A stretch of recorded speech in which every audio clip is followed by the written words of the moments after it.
Halloween, a day celebrated around the world when people dress up in costumes, collect candy from neighbors, and have parties.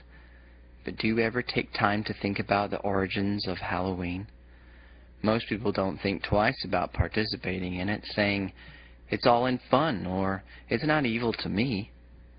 But is this so-called Hallow evening really so innocent? Are there ties to paganism and Satanism? Shall we as Christians celebrate Halloween, or should we have an alternative name for it like Harvest Festival? Before we get into those questions, let's take a closer look at the history of this night and how it all started. Samhain, or Halloween as it is called today, was celebrated on October 31st to November 2nd and started out as one of 4 major holy days to the Celtic Druids, referred to as fire festivals by them. To the Celts, fire was a symbol of divinity, holiness, truth, and beauty. To the Druids, these events signified the beginning of the cold and dark half of the year. Their belief was on this night the veil between the living and the dead was dropped, and dead souls were wandering the earth, creating havoc and causing mischief. To appease them, the Celts dressed up like the dead souls so they wouldn't cause them any harm. Large bonfires were made, and animals and crops were also thrown into the bonfire as sacrifices. Communing with the dead and divination, or fortune-telling, was also a common practice during this time.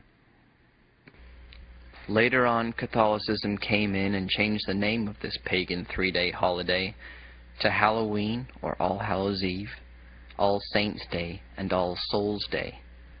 As Catholicism did with many other pagan traditions like Valentine's Day from Lupercalia, Easter from Eostre, and Christmas from Yule, they kept the symbols and pagan elements, and the purpose of this festival remained the same too, but just repackaged with Roman Catholic elements and names.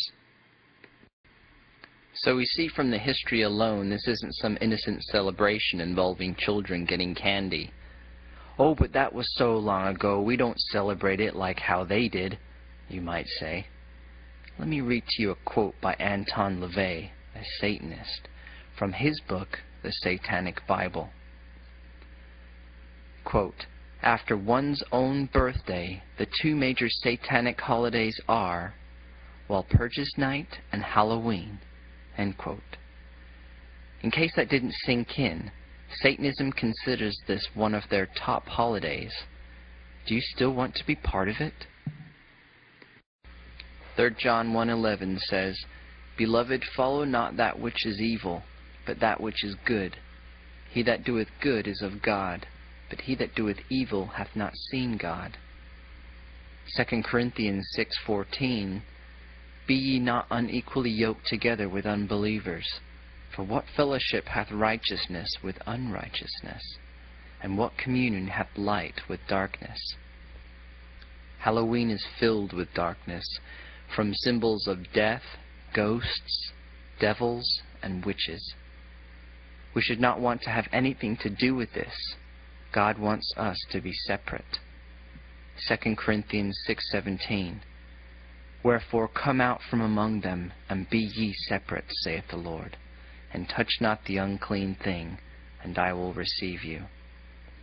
The Lord has warned us not to play around with these occultic ways.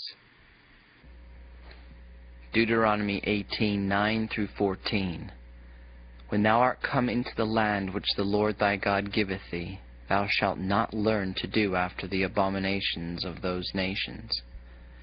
There shall not be found among you any one that maketh his son or his daughter to pass through the fire, or that useth divination, or an observer of times, or an enchanter, or a witch, or a charmer, or a consulter with familiar spirits, or a wizard, or a necromancer. For all that do these things are an abomination unto the Lord, and because of these abominations the Lord thy God doth drive them out from before thee. Thou shalt be perfect with the Lord thy God. For these nations which thou shalt possess hearkened unto observer of times, and unto diviners. But as for thee, the Lord thy God hath not suffered thee, so to do.